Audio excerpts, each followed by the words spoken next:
Hi everyone! Hope you all enjoyed my very first narrative reading, Let's Read the Yellow Wallpaper. So this is going to be the discussion video, very similar to the discussion videos that I did for The Path and did a few for Heavy Rain. So I'm going to be talking about the characters, some themes, what I really take from the story, and I would be very delighted if you all would also share your opinions and what you think was the most relevant or perhaps tiny little details that you thought were a really nice touch in certain areas. You can leave those below and I would be very happy to read them. So the reason I chose to read this first is because I really love literature and I think that this is a really loud speaking story for probably like feminism and mental health in the time that it was written. It was actually written in 1892 in England, and I think that it was not merely to be like a horror-ish, creepy story. I think that the main focus is the mental health of the woman. So I think it really highlights how society perceived mental health at that time and how they treated it, but then also in the context of being a woman and having and what role the husband played in the marriage, and not only a husband but a doctor, so a very prestigious male role. Um, I may cut in and out of this, a few times just so I can gather my thoughts, and then I'll try to cover everything in a more cohesive way than I usually do. Okay, so first off, we have this woman. I don't believe we were even ever told her name, but she has a nervous disorder. Yeah, that's what they called it back in the day when it wasn't called mental health. It was called a nervous disorder. She had a nervous disorder, and a lot of times what they did was prescribe lots and lots of rest, which is exactly what happened in the story. I think that it actually ends up to be to her detriment that her husband was a doctor, and it really does show, I mean, clearly because of the extreme decline in her mental state at the end, that what they were diagnosing for her, or excuse me, what they were prescribing for her was not working. It was actually um, making her worse. So the big things that they said for her to do is to sleep all she can, and also to not do any work. Don't preoccupy her mind at all. Don't have any excitement. Um, don't have any company. And I know it sounds like that's all the worst things that you could do for somebody having like mental health problems, and I'm gonna say depression. Okay, so a lot of times in that era, depression was just called a nervous disorder. So anxiety and depression usually go hand in hand. Also, keep in mind that we are told that she just has a baby. She had just had a baby. And so I am really strongly believe that she's going through postpartum depression. It just seems to line up really nicely in with that kind of explanation. She has a new baby. She has this anxiety disorder, or excuse me, nervous disorder, and seems like depression is what's going on there. And honestly, the last thing you want to do with somebody who is already depressed is to have them sleep more, because one symptom of depression is that people sleep all the time. And I actually think that not having her do any work is keeping her from distracting herself from what's going on inside her own head. And so everything that they were doing for her was actually counterproductive. But they just didn't know at the time. I wonder if you could even say, oh, well, I wonder if they were treating her that way on purpose, like treating her with that, her husband, because he wanted her to not get better. Or maybe he was just trying to lock her away. Or maybe he just didn't want to deal with her, and that's why. But on a personal level, I really rather believe that he was a loving husband and really cared for her, but in a marriage dynamic that was very much specific to the time, where the husband was a very dominant leader of the family. And it's very interesting to see how he calls her, how he speaks to her, almost as if she is a child, a young child, a young girl. Calls her my little bird, and uh, my darling, and this and that. And it's almost, it is very much talking down to her, but not in a purposely um, condescending way. Not purposely. That's just how it was at the time. The man was superior in the relationship at that time. So that's what brings in the whole feminist themes in this story about how the woman really is subservient to the husband. Also, there were a few times where I felt like the main protagonist really was very loudly expressing her submissiveness and a feeling of helplessness. So towards the beginning, we have a lot of, oh, but what is one to do? What is one to do when her husband says to do this? What is one to do? So she's expressing a great deal of like feeling like she has absolutely no power. She's being directed or controlled and has no say in anything that's done to her or she's told to do. She must obey. I think also there was another little part where she says that she thought what happened.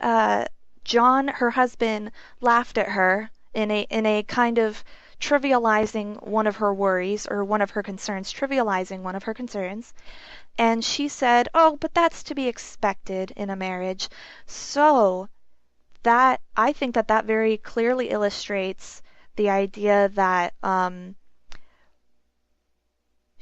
women were not taken seriously at that time. Um, it's to be expected that the man wouldn't understand or would look down upon her anxieties, as if he were looking at the grand scheme of things, and all his worries were the very important worries, and all of her worries were kind of like these lowly little, oh, you silly thing, worrying about that. Oh, how quaint. I know I'm kind of jumping around a bit here, but also going back to the idea of her suffering from postpartum depression is she keeps bringing up the children, the children, the children, and I find it extremely strange that she thinks that the room that she's in is, I think she says it used to be a nursery, but she was also saying, "Oh, thank God that I'm in here instead of the baby," or "Thank goodness I'm in here instead of the children, because the children would hate that wallpaper. It's better for me to suffer through it instead of the children." So I found that really odd because nothing about that room gave me the impression of nursery. She even mentions there's bars on the windows. The bed, the bed is bolted to the ground, and I mean that awful, awful wallpaper. It just doesn't sound. I don't know. I'm very curious as to why she thought that it was a nursery. Was that just something she came up with in her own mind, or is there some actual facts behind it as she knew that the previous owners had used it as a nursery, or like how did she know that? So I think it's very interesting to consider that maybe she decided herself that it had been a nursery. She hadn't been told, nobody had said it was a nursery, but upon moving into that room, she looked at it and said, "Yes, this must have been a nursery." And that's interesting and a bit disturbing. So, getting into the core of things, what we find out is that she sees in the wallpaper a woman behind the paper, behind the pattern. And the woman is trying to get out. Okay? She seems to be imprisoned in this wallpaper behind the pattern. And she mentions, I think twice, that she sees these strangled upside down writhing heads, which is really disturbing. That I think that we can analyze that and say, well, what do those strangled heads represent? But I think it's also important to just really take into consideration what it says about her mental state and her possibly developing psychosis or hallucinations when she sees something that gruesome, okay? She sees something that gruesome and that detailed in the pattern, it really does reflect a very ill mind. So, going back to the woman in the paper, I think that my personal opinion, you guys can have different opinions and I would love to hear them, is that the woman behind the wallpaper that's who she sees as her. In the very end, at the very end, she believes she's the woman behind the wallpaper and that she has gotten free. So after talking about like the feminist ideas in this and kind of the subservience of the wife in the marital relationship, I think that that's what she's feeling confined about. I feel like she's feeling helpless. She's feeling trapped by the constraints of her gender role in marriage and how she really has no power to do anything. So, kind of like the bars on the windows and then the woman being trapped behind the wallpaper and shaking the bars in the pattern, I think that that's really reflecting kind of like the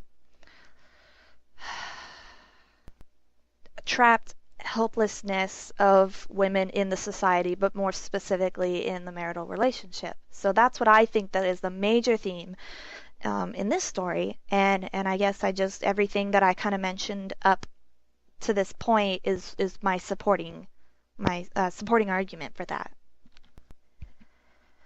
Also, I think that there's a direct direct relation to her ripping off the wallpaper in the end, stripping off all of that wallpaper off the wall, and her being the liberated woman from behind the pattern. I think that that's pretty much like symbolically her removing the bars of, the gender constraints and not having any power, because really that's what it is. And every time she appeals to her husband, no, and her husband says, "Oh dear, you really are getting better," doesn't take her seriously, trivializes everything that she tries to tell him, and she says, "Well, I don't think I'm getting better." Well, it doesn't matter what you think, okay? Because I'm a doctor, trust me, you don't know what you're talking about, you don't know anything. If I say you're better, then don't worry about it, right? So he doesn't take her seriously in any aspect. And again, going back to that, what is one to do? What is one to do if this happens, And she's really, really, really displaying subservience in the relationship. So I think that in the end, her tearing down the wallpaper was getting rid of all of that, like perhaps pent up frustration and feelings of subservience. And really, at the end, it was a liberation for her. That's what it symbolized. It symbolized the feminine liberation. Well, guys, I think that I've covered all the major points that I wanted to make. I have my little list of notes here, and I think I've covered all the major points. Just so you guys know, I mean, you guys can crack open the wiki or you can spark notes it. You can do whatever, and you can type in, pretend you sound all smart. Oh, well, blah blah blah blah blah blah blah, and like put all that. But to be perfectly honest, I didn't look at any interpretations. I didn't look at any spark notes. I just read the book. I remembered some of the discussion that I had back way, way back in the day. And this is honestly all my personal ideas. So, I mean, I would really prefer you guys to write down what your personal opinions are, what your creative mind is telling you about this story. Do that first before going to any interpretation, discussion, what do you call it? Like summary of it. Try to figure it out yourself first and see what you come up with. So, Um, I you really don't need to quote Spark Notes to me in the comments below because I mean I could look that up myself. I just don't. So, anyways, try to be creative. Let's see what you guys can come up with. And I think in a few days I will look up Wikipedia, SparkNotes, whatever, and see what the actual professional opinion has been. So, hope you guys really enjoyed this. Let me know if you did. Suggest some stories below if you'd like me to continue. So, if you liked it, drop a like, drop a comment, drop a favorite, and let me know, and I will do more. Great. Hope you enjoyed.